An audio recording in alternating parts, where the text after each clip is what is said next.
ഇന്ന് നമ്മൾ ഫോൺ പരിചയപ്പെടാൻ പോകുന്നത് ഒപ്പോയുടെ ഫോണാണ്. ഒപ്പോ റെനോ 6 5Gയുടെ ഫോണാണ് നമ്മൾ പരിചയപ്പെടാൻ പോകുന്നത്. ഏകദേശം അത് ഒരു 5G ഫോണാണ്. പിന്നെ അതേപോലെ നമുക്ക് അതിൻ്റെ ഡിസ്പ്ലേ എന്ന് വെച്ചാൽ 6.43 ഇഞ്ച് ഡിസ്പ്ലേയും 64 മെഗാ പിക്സൽ ക്യാമറ ഉള്ളൊരു അടിപൊളി ഒരു ഫോണാണ്.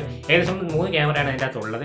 മെയിൻ ക്യാമറ, പിന്നെ ഡെപ്ത് സെൻസ് ചെയ്യാനൊരു ക്യാമറ, പിന്നെ വൈഡ് അൾട്രാ വൈഡിന് വേണ്ടി ഒരു ക്യാമറ. അപ്പോൾ പിന്നെ ഒരു സെൻസറും കൂടെ ഉണ്ട് അതിൻ്റെ അകത്തൊരു എന്താ ലേസർ സെൻസറും കൂടെ ഉണ്ട്. അപ്പോൾ അത് കഴിഞ്ഞ് നമുക്ക് അതിൻ്റെ റാം വരുന്നത് വെച്ചാൽ 8GB 12GB വരുന്ന ഒരു റാമാണ് അതിനകത്തുള്ളത്. പിന്നെ 4300 mAh ബാറ്ററി കപ്പാസിറ്റി ഉള്ളൊരു ഫോണാണ്. ഓക്കെ, അപ്പോൾ ഇതിൻ്റെ ഓവറോൾ റിവ്യൂ എന്ന് പറഞ്ഞാൽ ഇതിൻ്റെ ഡിസ്പ്ലേ, ഇതിൻ്റെ സിം എന്ന് വെച്ചാൽ ഡുവൽ സിമ്മാണ് ഇതിൻ്റെ സപ്പോർട്ട് ചെയ്യുന്നത്.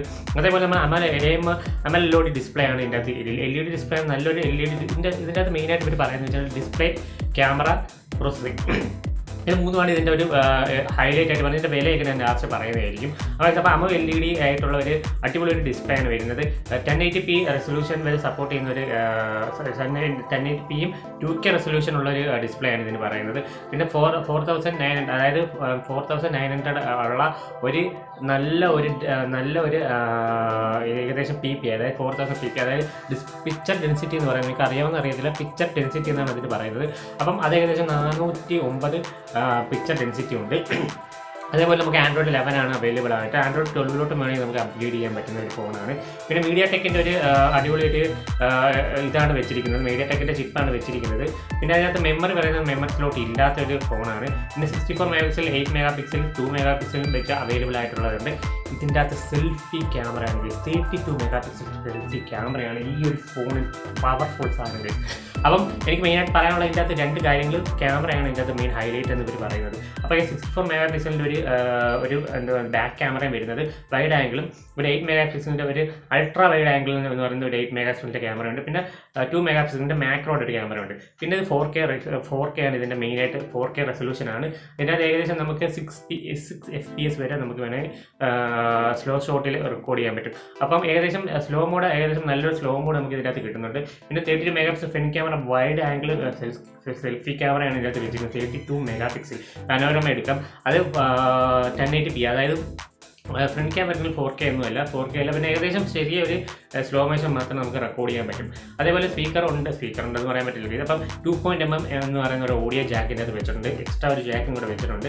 അതേപോലെ നമുക്ക് ബ്ലൂടൂത്ത് പറയാനുള്ള 5.2 ആണ്. അതായത് ഒട്ടും ലാഗ് ഇല്ലാത്ത ബ്ലൂടൂത്ത് ആയിരിക്കും. എന്തായാലും അങ്ങനെ പറയാം.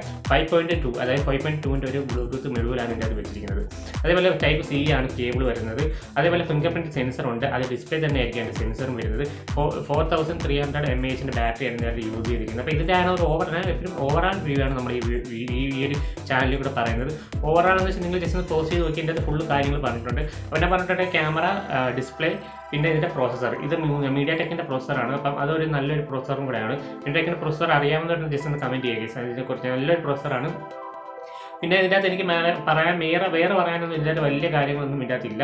ഇത്തരം കാര്യങ്ങളാണ് മെയിനായിട്ടുള്ള കാര്യങ്ങൾ മാത്രം. നമ്മൾ ക്വാഡ്-കോർ പ്രോസസ്സറാണ് ഇതിൻ്റെ അകത്ത് വെച്ചിരിക്കുന്നത്. അതേപോലെ MediaTekൻ്റെ 900ൻ്റെ ഒരു ചിപ്പാണ് ഇതിൻ്റെ അകത്ത് യൂസ് ചെയ്തിരിക്കുന്നത്. അതായത് display camera, display quality, camera quality, പിന്നെ നമ്മുടെ പ്രോസസ്സിംഗ് ക്വാളിറ്റി, അതായത് പ്രോസസ്സിംഗ്. ഇത് മൂന്നുമാണ് ഇതിൻ്റെ അകത്ത് ഹൈലൈറ്റ് ആയിട്ട് പറയുന്നത്. അപ്പം ഇനി ഇതിൻ്റെ വിലയിലോട്ട് പോകാം. ഇതിൻ്റെ വില വരുന്നതെന്ന് വെച്ചാൽ ഏകദേശം 31,800 രൂപയാണ് ഇതിൻ്റെ വില വരുന്നത്. പിന്നെ ഓഫറും കാര്യങ്ങളൊക്കെ ചെയ്താൽ നമുക്ക് 28 രൂപയ്ക്കൊക്കെ എടുക്കാൻ പറ്റും.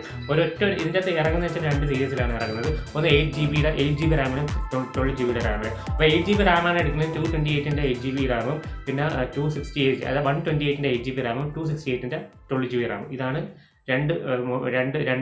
രണ്ട് ഓപ്ഷനായിട്ട് അവർ ഇറക്കുന്ന കാര്യങ്ങൾ. ഓക്കെ, അപ്പം ഇത്ര ഉള്ള എൻ്റെ ഓവറോൾ റിവ്യൂ. എനിക്ക് ഇഷ്ടപ്പെട്ടതെന്ന് വെച്ചാൽ ഡിസ്പ്ലേ ക്വാളിറ്റിയും ക്യാമറ ക്വാളിറ്റിയും അടിപൊളിയാണ്. അപ്പം ഞാൻ എൻ്റെ വീഡിയോ വൈൻഡപ്പ് ചെയ്യുകയാണ്. എല്ലാവർക്കും ബൈ.